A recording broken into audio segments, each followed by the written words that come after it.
Alkisah. Dahulu kala, di Jawa Timur, terdapat kerajaan yang dipimpin oleh raja bernama Raden Putra. Raden Putra sangat kaya raya dan berkuasa. Kegemarannya menyabung ayam. Raden Putra memiliki seorang permaisuri dan beberapa seorang selir. Seorang selirnya memiliki sifat iri dengki dan ingin merebut kedudukan permaisuri. Untuk mewujudkan keinginannya, ia memfitnah permaisuri.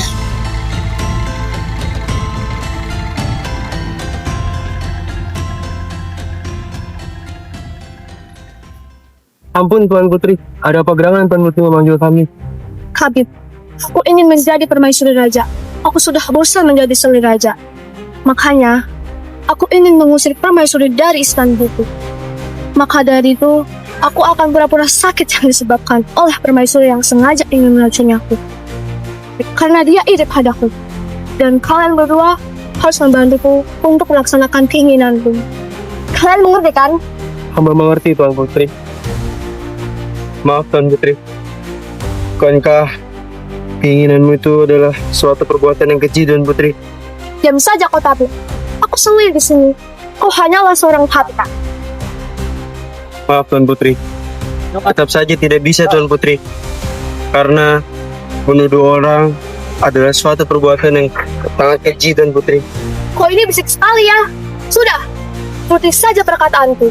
Atau kau mau keluar dari kerajaan ini dengan cara tidak terhormat, ah? Maaf Tuan Putri. Tapi kami tidak ingin keluar dari sini Tuan Putri. Bagus kalau kau tidak mau keluar dari sini. Kalau begitu, beritahu baginda raja sekarang kalau aku sedang. Baik Tuan Putri. Kita Tuan Putri akan segera kami laksanakan.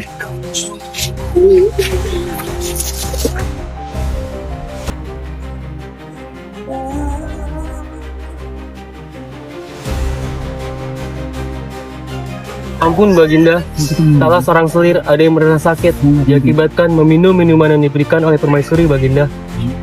Apa? Maksudmu? Sakit selirku ini akibat minuman yang diberikan oleh permaisuri? Begitu? Benar begitu Baginda Raja. Apa ini sudah benar? Apa kau tidak mengada-ngada? Yang kami sampaikan benar Baginda. Dinda, apa benar yang disampaikan tabib istana? Apakah minuman itu beracun? Benar baginda, hamba sakit setelah minum minuman yang diberikan oleh permaisuri. Kata tabib istana, minuman itu mengandung racun. Sungguh terlalu. Biar tega-teganya dia ingin membunuhmu. Pengawal, panggil permaisuri ke istana sekarang. Siap Baginda, perintah Baginda akan hamba laksanakan.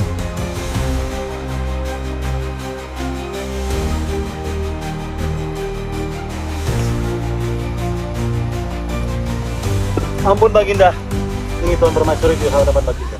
Ada gerangan apa kanda manggil hamba? Kau sungguh keterlaluan. Berani-beraninya kau mencampur racun ke dalam minuman selir. Karena kau irikan padanya. Dasar pembunuh. Apa? Hamba tidak pernah memberi minuman itu kepada selir. Sudah tidak ada lagi alasan. Aku sudah tidak sudi untuk melihat kamu lagi di sini. Pengawal, Siap Baginda. bawa segera dia keluar dan bunuh dia. Siap Baginda. Apa? Hamba tidak pernah melakukan itu. Itu semua bohong kanda. Pengawal, bawa dia keluar dari istana dan bunuh dia. Siap Baginda. Mari Tuan Permaisuri, kita pergi. Pengawal akhirnya membawa permaisuri keluar dari istana dan membawanya ke hutan. Pengawal tidak tega membunuh permaisuri yang sedang hamil.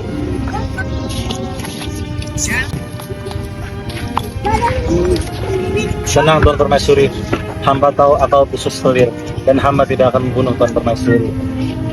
Hamba akan mengatakan kepada raja bahwa Tuan Permaisuri telah dibunuh dan tombak ini akan dilumuri oleh darah kelinci supaya raja percaya bahwa Tuan Permaisuri telah dibunuh.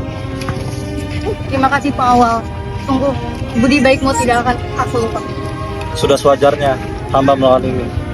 Hamba tidak tega melihat Tuan Permaisuri difitnah oleh selirnya.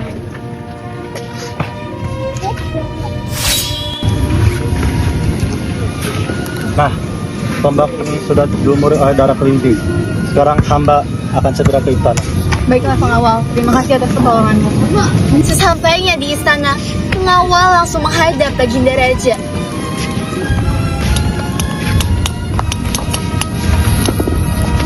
Ampun Baginda, perintah Baginda sudah hamba laksanakan. Mana buktinya, pengawal? Ini Raja, darah lumur dari Tuan Permaisuri. Bagus, bagus. Tugas kamu sudah kamu laksanakan. Siap Baginda. Setelah menerima laporan pengawal, Raja dan Sulir merasa puas dan bahagia karena mengira Permaisuri sudah mati terbunuh. Beberapa bulan kemudian, Permaisuri melahirkan bayi laki-laki yang tampan dan sehat. Ia diberi nama Sindelaras. Sindelaras tumbuh menjadi anak yang cerdas dan kuat. Ia gemar bermain di hutan. Pada suatu hari, ia menemukan suatu telur ayam.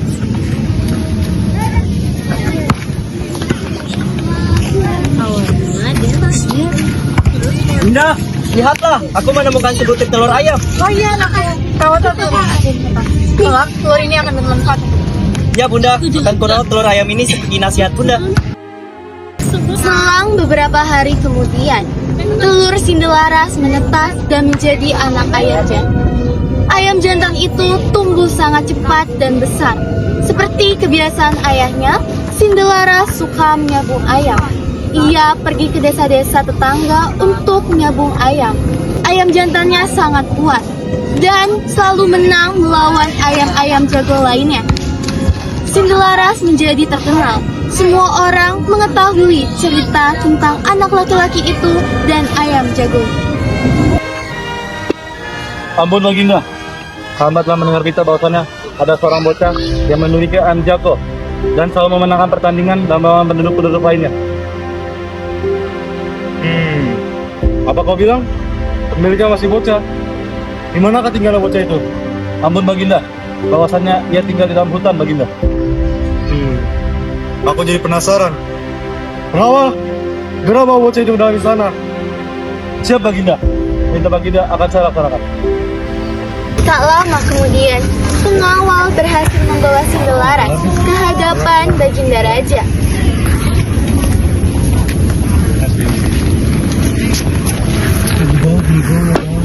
Ampun Baginda. Hai anak bocah, aku dengar kau memiliki ayam terhebat dan tak terkalahkan. Bagaimana jika ayammu melawan ayamku? Ampun Baginda, hamba bersedia menerima tantangan Baginda, tapi hamba ada syarat. Syarat apakah itu anak kecil? Syaratnya adalah jika hamba memenangkan pertandingan, Raja harus merelakan setengah kerajaan untuk diberikan kepada hamba. Pintar sekali anak muda ini mengajukan syarat. Ayam-ayam jagoku adalah ayam pilihan dan dirawat dengan sangat baik. Tidak mungkin ayam jago anak ini yang akan menang. Hahaha. Baiklah, baiklah. Dan bagaimana jika ayammu yang kalah? Jika ayam hamba yang kalah, hamba bersedia untuk mengumpannya. Oke, mari kita mulai. Baiklah Baginda. Maka, dimulailah pertarungan sengit antara ayam jago Raja melawan ayam jago Sindelaras.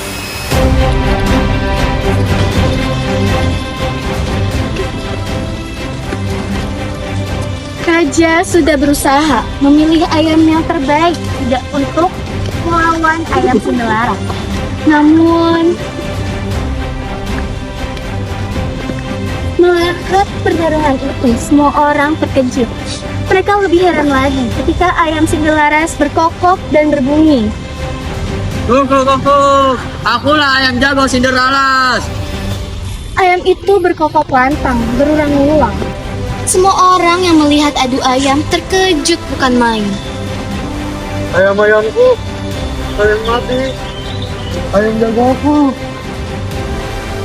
Raja pun sangat terkejut. Wah, benar-benar hebat ayam bocah itu. Dengan mudahnya ayam jagoku dikalahkan. Sampai ayam jagoku babak belur diajar oleh ayam bocah itu. Benar kata para penduduk. ayam bocah itu memang tidak terkalahkan. Kemudian raja memanggil Sindelaras. Marilah anak kecil. Siapa namamu dan di mana rumahmu? Nama hamba Sindelaras yang mulia. Hamba tinggal bersama ibu di hutan. Siapakah nama ibumu? Ibu hamba adalah seorang permaisuri di istana ini yang mulia. Apa kau bilang? Benar yang mulia. Ampun Baginda. Dulu sewaktu Baginda memerintahkan hamba untuk membunuh Tuan Permaisuri, hamba tidak rela Tuan Permaisuri dibunuh karena yang tidak hamil. Karena hamba tahu bahwa Tuan Permaisuri hanya difitnah oleh selir. Apa? Apakah itu kebenarannya pengawal? Benar Baginda. Apakah benar dia ini adalah anakku? Ayo, tunjukkan di mana keberadaan Permaisuri. Baik Baginda. Cerita Baginda akan segera hamba laksanakan. Ayo Sindelaras, ikut dengan kami juga. Tak lama kemudian, sampailah raja, pengawal, dan Sindelaras ke hutan. Begitu sampai di depan gubuk permaisuri yang saat itu sedang menyapu halaman, raja langsung mengenalinya kemudian memanggilnya. Dinda, Permaisuri, maafkan aku Dinda. Hah? Anda kenapa ada di sini? Aku di sini bersama pengawal dan juga Sindelaras. Maafkan aku dulu yang terlalu terbawa emosi Dinda, karena aku sudah tahu kebenarannya. Dan ayo kita pulang ke rumah. Permaisuri sangat kaget dan hanya bisa terdiam terhadap apa yang sedang terjadi. Dan pengawal maupun Sindelaras merasakan haru terhadap perjumpaan raja dan permaisurinya. Baiklah Kanda, Dinda sudah maafkan Kanda. Ayo, mari kita membuat keluarga kita. Terima kasih Dinda atas kebaikanmu. Akhirnya, raja dan permaisuri bersama putranya Sindelaras diiringi pengawal kembali ke istana. Raja mengukuhkan kembali kedudukan permaisuri dan menghukum selir yang jahat itu. Setelah raja meninggal, Sindelaras menggantikannya menjadi raja. Ia memerintah dengan adil dan bijaksana. Baginda Raja yang kami Siapa namamu dan di mana rumahmu? Nama hamba Sindelaras yang mulia. Awan juga kurang kesinian. kurang tinggi kurang patuh. Abon Baginda. Nah, Wah, benar-benar hebat ayam bocah itu. Dengan mudahnya ayam jago